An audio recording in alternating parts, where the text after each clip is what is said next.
छोरी यो चाहिँ छोरीको भारी यो चाहिँ मेरो यो चाहिँ बुढीको नल बगेको यो चाहिँ मेरो ल जाऊ भारी बोकेर अब चाहिँ हामी घरमा पुगिसकेपछि अर्को भिडियो बनाउँछ ल घरमा गएर छोरीले नि सानो भारी बोकेछ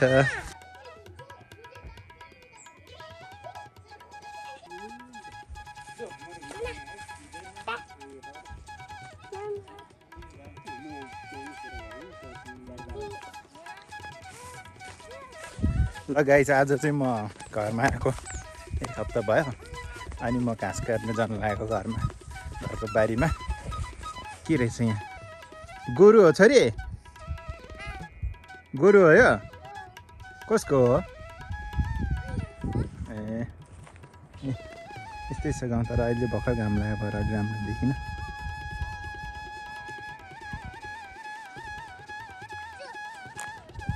आज चाहिँ घाँस काट्न जाने हो गाइज अब हाम्रो बारीहरू चाहिँ यही नै हो त्यहाँ चाहिँ घाँस राखेको छ अब घाँस काट्ने ठाउँमा जान लागिछ घाँस काट्ने ठाउँ पुग्नै लागिसक्यो हिँडिरहेको छ छोरी पनि हिँडिरहेको छ बुढी चाहिँ तलतिर नलको मुठो बाँध्नु लाग्छ यहाँ त कस्तो जङ्गल भएको छ त है छोरी यहाँ घाँस राखेछ मम्मीले है छोरी मम्मीले यहाँ घाँस राखेछ अनि खोइ कसले काटेको जीवाले काटेको हो क्या अनि त्यसपछि म चाहिँ यहाँ दिँदैछ घाँस के घाँस काट्ने केलाई काट्ने घाँस चाहिँ बाख्रालाई खोइ यहाँ दिन्छ हाँसो दिनुहोस् त्यहाँबाट झार्नु होइन होला ल मम्मी बाटोमा जानु छोरी ड्याडी चाहिँ यहाँनिर घाँस काट्नलाई हिँडेको के घाँस काट्ने त खोइ यहाँ त कस्तो जङ्गल बस्छ एकचोटि हेरौँ न जङ्गल कस्तो भएको छ जङ्गलै जङ्गल भएको छ ओहो कुच्चोको घाँस भएको छ यहाँतिर है छोरी हो तलतिर हिँड्नु छोरी जुगा आउँदैन ए अनि घाँस काट्नुलाई हाँसिया बोकेर हिँडिरहेछु ओहो यहाँबाट उता त पुरै जङ्गल पो भएको छ त बारी त ओहो पुरै जङ्गल भएको छ है अनि त्यस पछाडि घाँस चाहिँ कहाँ गएर काट्ने त मही बाटोमा यता हो ल मही बाटोमा त्यहाँ होइन छोरी उता जाऊ मही बाटोमा जाऊ मही बाटोमा जाऊ ल छोरी जाऊ सरी कहाँतिर काट्ने त घाँस अनि खोइ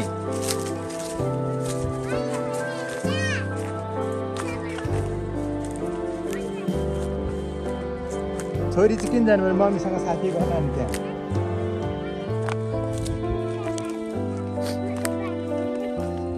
नल पनि बाँधिसकेको 2 मुठा हामी भन्छ 1 मिनट अगाडि आएर पनि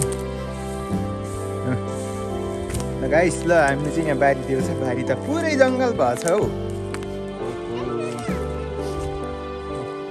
हेर बारीतिर पनि पुरै पहिरो गएको छ क्या दामी हिँड्नु छ ल गाइस हेर्नुहोस् न कस्तो दामी छ अर्को जुम गरेर देखाइदिन्छु वाउ ल गाइस अब यहाँबाट चाहिँ झर्नुपर्ने अवस्था हुन्छ यहाँबाट झुकेर लड्छ के हुन्छ थाहै छैन घाँस कहाँतिर छ भनेर हेर्दै ओहो कहाँ ए उतातिर हाम्रो ओहो ब्रेक लाग्यो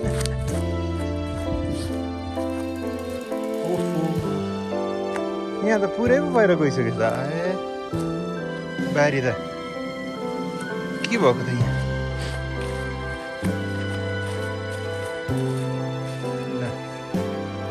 यहाँ तल खनेको भएर त यहाँ बारी त सबै तल पुगिसकेछ यसको क्षतिपूर्ति चाहिँ कसले दिन्छ यत्रो बारी भएर ल बारी त जस्तो चौचर भएको त सबै तल खनेबाट त सबै गएर गइसकेको छ यो त क्षतिपूर्ति त चाहिहाल्यो नि हामीलाई त ए बारी त सबै गएछ त पहिरो त ल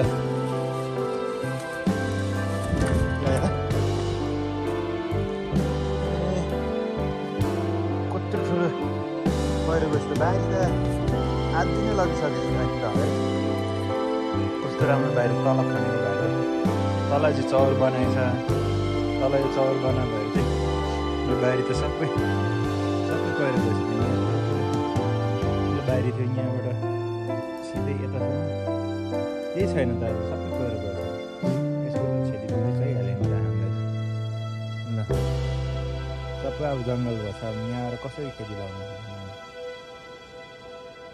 पुरै खत्तमै बनाएछ त बारी त नि कस्तो अप्ठ्यारो पुरै भाँसेको छ पहिरो गएर गइसकेको रहेछ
गाइस मेरो बारीबाट चाहिँ यस्तो देख्छ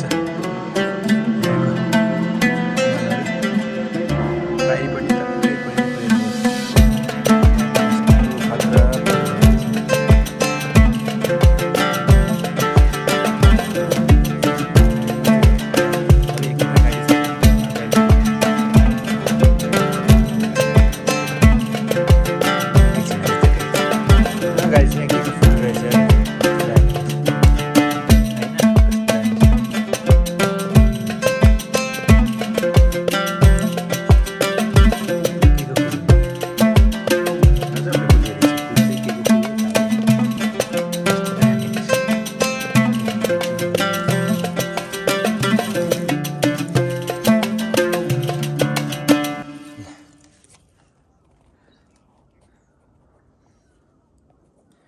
गाइज मृग चाहिँ हाम्रो बारीमा नै आएर बस्दो रहेछ मृगले चाहिँ यहाँ गु हगेर राखेर गछ यहाँ मृग चाहिँ छैन रहेछ यहाँ राति चाहिँ यहीँनिर बस्छ के हो मृग ल यस्तो जङ्गल छ अनि यहाँ बसिहाल्छ यहीँनिर सुतेछ के हो राति यहीँ सुतेछ क्या मृग सायद अहिले यहाँतिर देख्छ होला बारीमा यहीँनिर सुतेछ गाइज मृग चाहिँ ल मृग रहेछ भने गाइजहरूले देखाउँछु त यतै अगाडि कतैतिर होला म देखाउँछु है त मृग रहेछ भने यतैबाट हिँडेर गएछ यहाँबाट माथि गएछ ल फेरि उता त गाडी छ अनि कसरी जाने त ल मृग बाटोमा त म पुऱ्याउँछु तर धेरै नै गाडी छ गाडी भएर चाहिँ मैले पुऱ्याउन सकिनँ ल खै बाटो नै पुरै जङ्गलै जङ्गल छ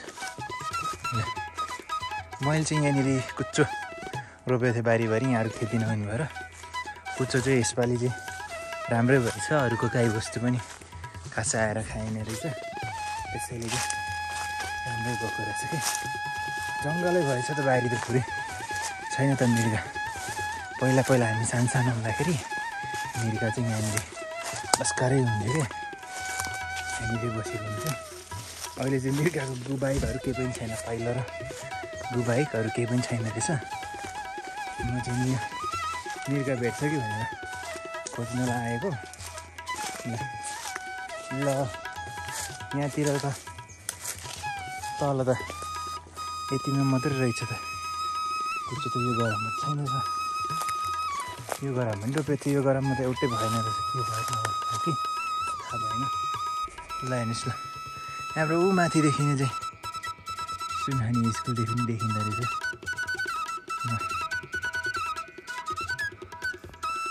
सुनहानी स्कुल पनि देखिँदो रहेछ गाई। यहाँ चाहिँ यहाँनिर 2 वर्ष भइसक्यो नि त यो बारी आएको पनि, अहिले केही पनि खेती छैन यहाँतिर। यो के हो त यस्तो? ल यता पनि पहिरो गएछ हौ बारी त, डामाडोल भएछ। उता पनि पहिरो गएछ, यता पनि। हेर न कस्तो भएको छ यहाँ पनि। ओहो यहाँ पनि ठुलै पो पहिरो गएछ, हामी उता जाने बाटै छैन रहेछ। ल हेर धेरै पहिरो पो गएछ तलदेखि माथिसम्म।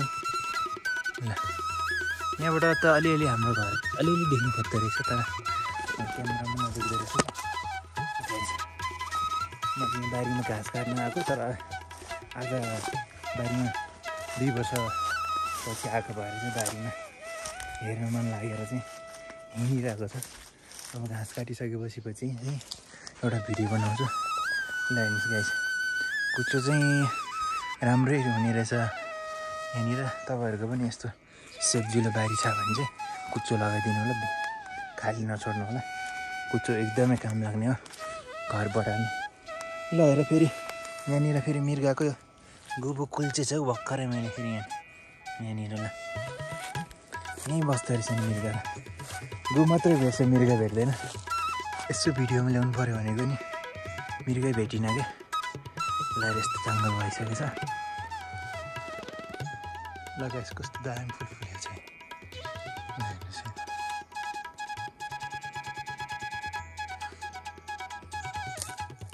त्यस्तै फुल त फेरि यहाँ पनि रहेछ। के हो खास यो चाहिँ नि थाहै भएन त।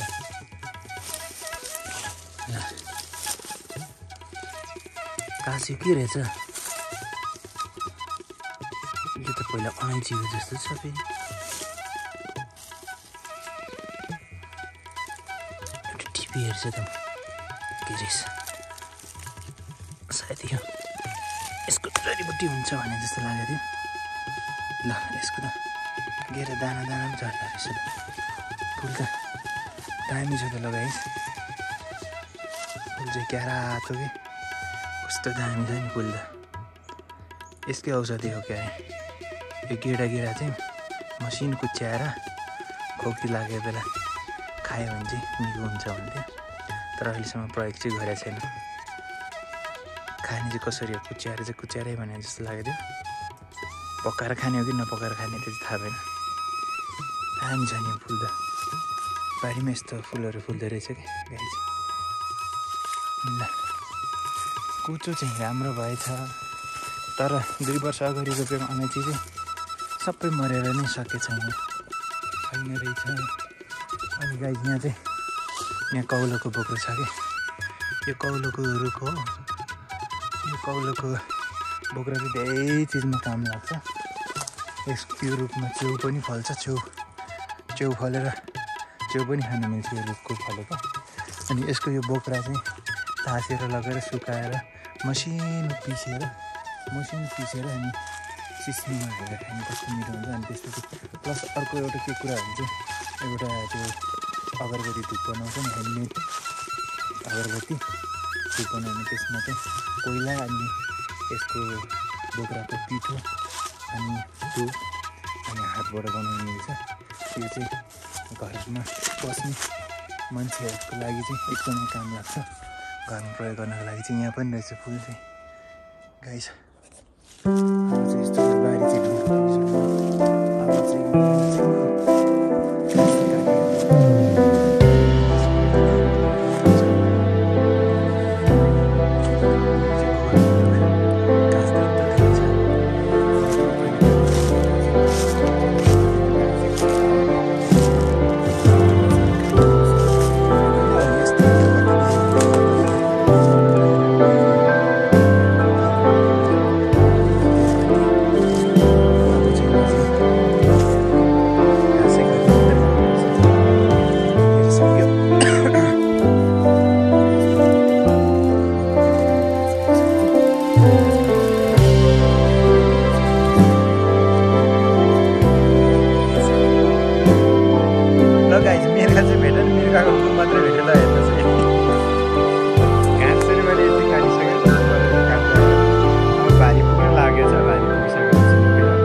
पनि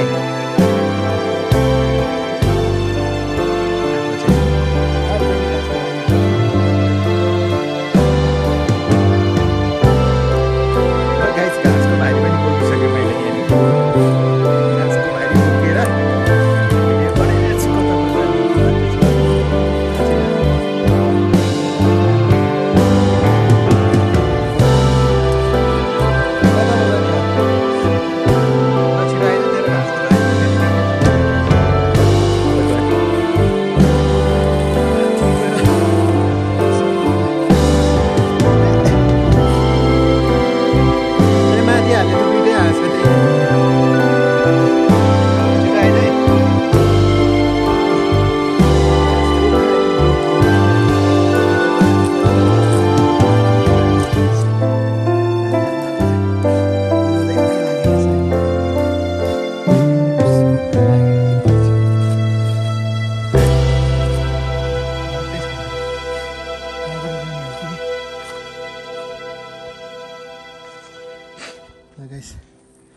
घाँसको भारी बोकेर हिँडेछु बाटै कस्तो छ कि अब फेरि यो बानेको नल पनि माथि राख्नुपर्ने पहिला चाहिँ घाँसको भारी माथि पुऱ्याएर आउनु पऱ्यो अनि त्यस पछाडि चाहिँ बाटो पनि कस्तो छ हो ल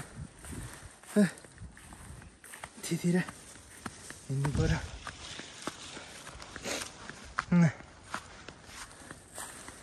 कहाँतिर बिसाउने भारी त कतिले अप्ठ्यारै भएछ हो घाँसको भारी त कहाँनिर बिसाउने त खै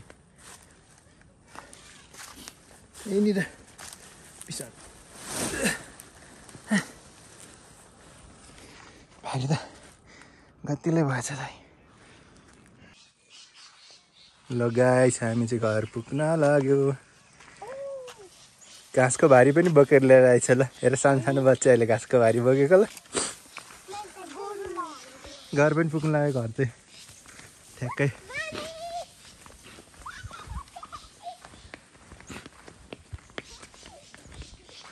घर चाहिँ ठ्याक्कै हो माथिपट्टिको चाहिँ हाम्रो घर हो यो माथि देखिरहेको चाहिँ ल घर पुग्यो